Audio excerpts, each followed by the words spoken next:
दोस्तों अगर आप सोच रहे हैं कि आज मैं 3 लार्ज कैप म्यूचुअल फंड्स के बारे में बताऊंगा, उनके ऊपर मैं बेसिक टेक्निकल एनालिसिस करके रिटर्न्स बता करके निकल जाऊंगा, तो आज ऐसा नहीं होने वाला है। नमस्कार दोस्तों, मेरा नाम है अभिषेक और आप देख रहे हैं इन्वेस्टिंग गुरुकुल चैनल, जहां पे आपको इन्वेस्टमेंट से रिलेटेड इन्फॉर्मेशनल और एजुकेशनल वीडियोस मिलती हैं। दोस्तों बहुत से इन्वेस्टर्स ने मेरे से ये पूछा कि मैं ये पर्टिकुलर फंड को क्यों सेलेक्ट किया है, मैंने उस पर्टिकुलर फंड को क्यों नहीं सेलेक्ट किया है। तो इन सारे कंफ्यूजन्स को दूर करने के लिए मैंने ये डिसाइड किया है कि अब मैं आपके साथ में कुछ ज्यादा टेक्निकल पैरामीटर्स शेयर करूंगा, जैसे कि standard deviation, Sharpe ratio, beta and alpha, और साथ ही साथ आज इन चारों पैरामीटर्स के बारे में आपको कुछ बेसिक नॉलेज भी दूंगा। दोस्तों आज मैं 3 बेस्ट लार्ज कैप के बारे में तो बताऊंगा ही, लेकिन मैं आपको अभी से बता देता हूं कि इन 3 लार्ज कैप में से आपको बस एक ही लार्ज कैप सेलेक्ट करना है अगर आपने अभी तक अपना लार्ज कैप कैटेगरी में इन्वेस्टमेंट नहीं किया है। और ऐसा मैं क्यों कह रहा हूं, इसके ऊपर भी दोस्तों आज मैं टेक्निकल और प्रैक्टिकल एनालिसिस करके आपको बताऊंगा। दोस्तों इतने सारे टेक्निकल एनालिसिस आपके साथ शेयर करने का हमारा बस एक ही मकसद है कि इन्वेस्टमेंट से रिलेटेड जितनी भी नॉलेज हमारे पास है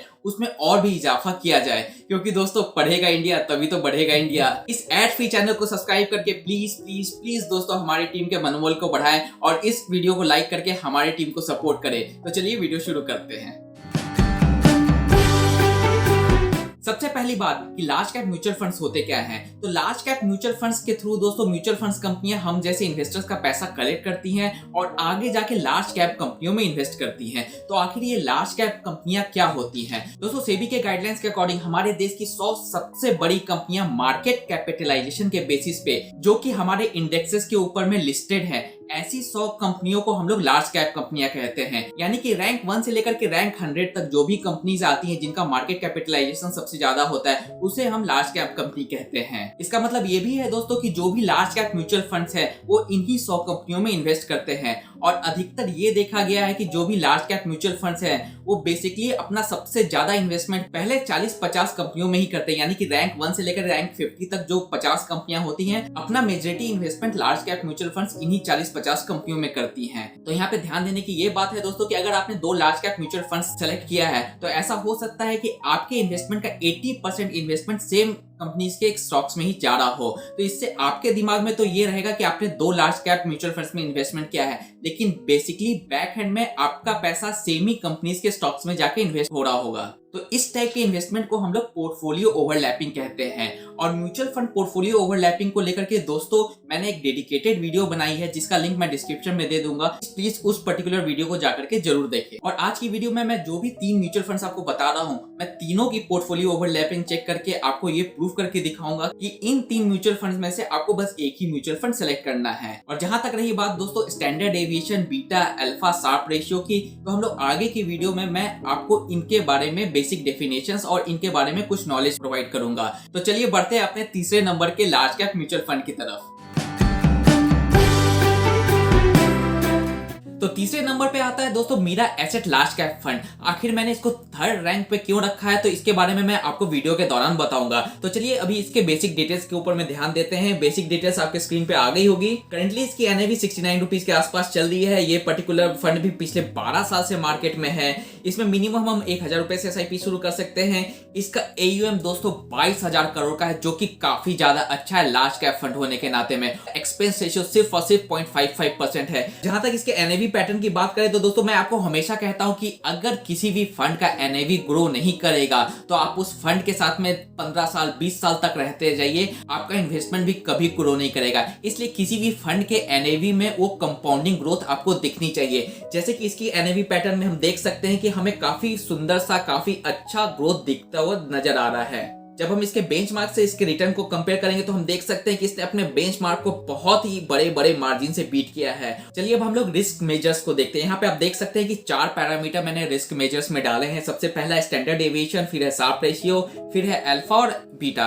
तो अभी हम लोग स्टैंडर्ड डेविएशन और शार्प रेशियो के बारे में समझते हैं। दोस्तों स्टैंडर्ड डेविएशन का मतलब ये है कि कोई भी फंड का अगर हम लोग एवरेज रिटर्न निकाले तो उस पर्टिकुलर एवरेज रिटर्न से वो पर्टिकुलर फंड कितना डेविएट हो सकता है, इससे हम लोग स्टैंडर्ड डेविएशन का पता कर सकते हैं। हैं। स्टैंडर्ड डेविएशन जितना कम हो उतना अच्छा है, लेकिन इसका मतलब ये नहीं कि किसी फंड का अगर स्टैंडर्ड डेविएशन ज्यादा है तो वो खराब है। ऐसा कहने के पीछे मेरा एक रीजन है, और उस रीजन को चलिए मैं आपको एक एग्जांपल से समझाता हूँ। मान लेते हैं मुझे एक क्रिकेट टीम का सिलेक्शन करना है और मुझे दो बैट्समैन में से किसी एक बैट्समैन का सिलेक्शन करना है। पहला बैट्समैन ये कहता है मुझे कि वो उसका एवरेज रन 100 का है, लेकिन उसका स्टैंडर्ड डेविएशन 30 का है, यानी कि वो 70 रन भी बना सकता है, 130 रन भी बना सकता है। वहीं पे दूसरे बैट्समैन का एवरेज रन बनाने की कैपेबिलिटी 20 रन की है, और वो पर्टिकुलर बैट्समैन कहता है कि मेरा स्टैंडर्ड डेविएशन सिर्फ और सिर्फ 10% का है, यानी कि वो 18 रन भी बना सकता है और 22 रन भी बना सकता है। तो इस पर्टिकुलर एग्जांपल में आप देख सकते हैं दोस्तों कि बैट्समैन 1 उसका स्टैंडर्ड डेविएशन 30 का है, लेकिन आप यहाँ पे ये भी देख सकते हैं कि वो रन भी ज्यादा बना रहा है। वहीं पे दूसरा बैट्समैन उसका स्टैंडर्ड डेविएशन सिर्फ 10% का है, लेकिन उसका आप देख सकते हैं कि रन्स भी बहुत ज्यादा कम है, इसलिए वो कंसिस्टेंसी मेंटेन कर रहा है।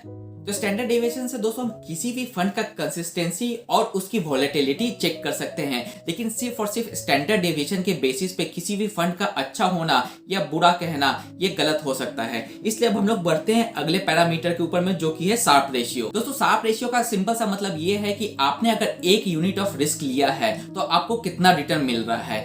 चलिए इसको भी एक एग्जांपल से समझ लेते हैं। मान लेते हैं हमारे पास में दो बैट्समैन हैं। पहला बैट्समैन जब भी रिस्क लेता है तो उसका स्ट्राइक रेट 100 से 150 चला जाता है। वहीं पे दूसरा बैट्समैन है जो कि जब भी रिस्क लेता है तो उसका स्ट्राइक रेट 100 से जाकर के बस 120 पे जाता है। इसका मतलब ये है कि जो पहला बैट्समैन है अगर वो रिस्क लेता है तो वो रिटर्न भी ज्यादा आपको निकाल के देता है, और इसी को हम लोग शार्प रेशियो कहते हैं। और शार्प रेशियो किसी भी फंड का जितना हो उतना अच्छा होता है। और जैसा कि Mirae Asset large cap fund के केस में देख सकते हैं दोस्तों कि इसका स्टैंडर्ड डेविएशन ऑलमोस्ट अपने कैटेगरी एवरेज के बराबर है, शार्प रेशियो अपने कैटेगरी एवरेज से ज्यादा है, अल्फा कैटेगरी एवरेज से ज्यादा है, कैटेगरी एवरेज से ज्यादा है।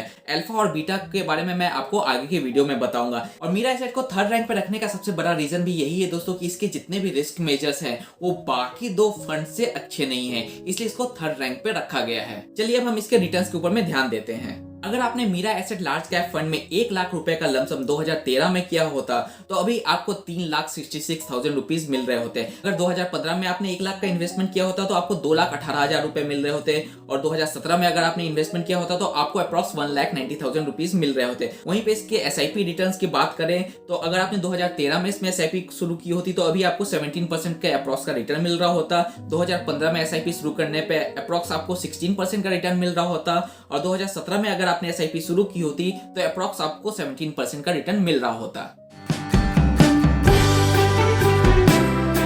और दूसरे नंबर पे है दोस्तों Canara Robeco blue chip equity fund. तो चलिए इसके कुछ बेसिक डिटेल्स पे ध्यान देते हैं। तो इसकी करंट एनएवी 37 रुपीज के आसपास चल रही है। ये पर्टिकुलर फंड भी इस मार्केट में 10 साल से है, यानी कि इसने इस मार्केट के सारे उतार चढ़ाव देख रखे हैं। इसमें मिनिमम हम लोग 1,000 रुपए से एसआईपी शुरू कर सकते हैं। इसका एयूएम 1300 करोड़ का है। इसका एक्सपेंस रेशियो 0.66% का है, जो कि अपने कैटेगरी एवरेज से कम का है। चलिए इसके एनएवी पैटर्न पे ध्यान दे तो आप देख सकते हैं कि इसकी एनएवी भी काफी अच्छा ग्रोथ दिखाया है रिसेंट पास्ट में, और जब इसके रिटर्न को इसके बेंचमार्क से हम कंपेयर करें तो इसने भी अपने बेंचमार्क को हमेशा बीट किया है। चलिए अब इसके रिस्क मेजर्स पे ध्यान देते हैं। तो आप यहाँ पे देख सकते हैं इसका स्टैंडर्ड डेविएशन भी अपने कैटेगरी एवरेज से कम है, शार्प रेशियो कैटेगरी एवरेज से ज्यादा है, अल्फा तो बहुत ज्यादा अपने कैटेगरी एवरेज से, और बीटा अपने कैटेगरी एवरेज से कम है। तो दोस्तों अल्फा और बीटा क्या हुआ?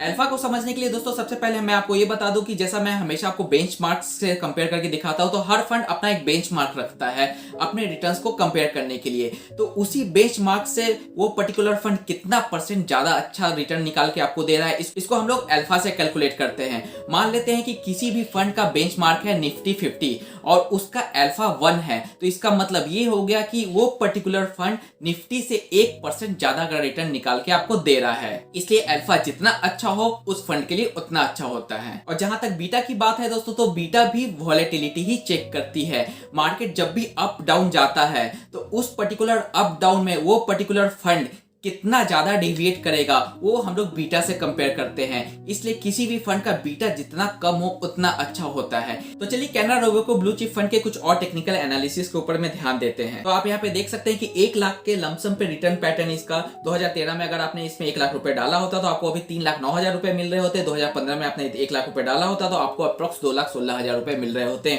और 2017 में अगर आपने 1 लाख रुपए डाला होता तो अप्रॉक्स आपको 2,10,000 रुपए ही मिल रहे होते। और जहां तक इसके एसआईपी की बात करें तो 2013 से इसके एसआईपी ने अप्रॉक्स 16% का रिटर्न दिया है, 2015 से इसके एसआईपी ने 17% का रिटर्न दिया है और 2017 से इसके एसआईपी ने अप्रॉक्स 20% का रिटर्न दिया है। और जहां तक फंड ओवरलैप की बात करें तो दोस्तों मीरा एसेट और कैनरा रोबेको के बीच में 65% का फंड ओवरलैप है और इस दोनों फंड के बीच में 27 स्टॉक्स कॉमन है। और जब आप इसको इंडिविजुअल पे देखेंगे तो 77% इन्वेस्टमेंट दोनों फंड में ऐसा है जो कि सेम है, यानी कि अगर आप दोनों फंड में इन्वेस्टमेंट करते हैं तो आपका 77% इन्वेस्टमेंट सेम ही स्टॉक्स में होगा। इसलिए दोस्तों इस टाइप के ओवरलैपिंग से बचे।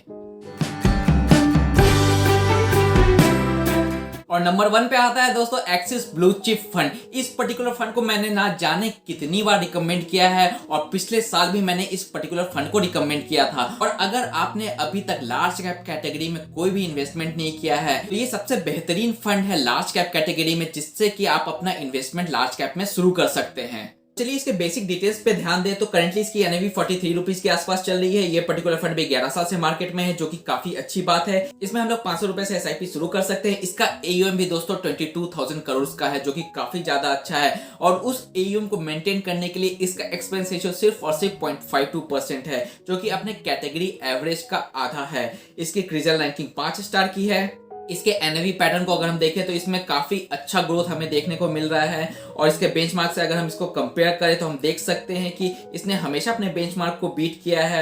इसके रिस्क मेजर्स पे ध्यान दें तो स्टैंडर्ड डेविएशन भी इसके कैटेगरी एवरेज से कम है, साफ रेशियो इसका कैटेगरी एवरेज से ज्यादा है, अल्फा इसके कैटेगरी एवरेज से बहुत ज्यादा है, 6.4 का अल्फा है इसका, यानी कि ये पर्टिकुलर फंड अपने इंडेक्स से 6.4% तक का ज्यादा रिटर्न आपको निकाल के दे सकती है। इसका बीटा भी कम है, 0.77% का है, यानी कि ये वोलेटाइल भी कम है।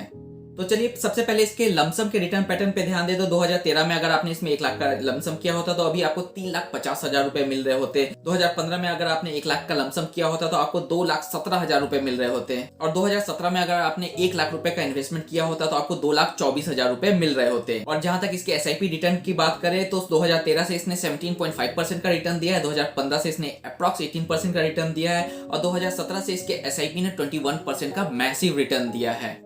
और जहां तक एक्सिस ब्लू चिप और कैनरा रोबेको के पोर्टफोलियो ओवरलैप की बात है तो आप देख सकते हैं यहाँ पे दोस्तों 63% का ओवरलैप है, 23 स्टॉक्स कॉमन है। अगर आपने ब्लू चिप में इन्वेस्टमेंट किया है और कैनरा में भी इन्वेस्टमेंट किया है तो ब्लू चिप में 92% का सेम इन्वेस्टमेंट है जो कि कैनरा रोबेको में है और कैनरा रोबेको में 67% का सेम इन्वेस्टमेंट है जो कि एक्सिस ब्लू चिप में है। तो ये थी दोस्तों 3 बेहतरीन लार्ज कैप म्यूचुअल फंड्स जिसके बारे में मैंने आपको बताया। आशा करता हूँ आज का एजुकेशनल वीडियो आपको काफी पसंद आया होगा। इसी तरीके के एजुकेशनल वीडियोस के साथ प्लीज हमारे टीम के साथ में जुड़े रहें और दोस्तों खुश रहें, स्वस्थ रहें एंड कीप इन्वेस्टिंग। जय हिंद।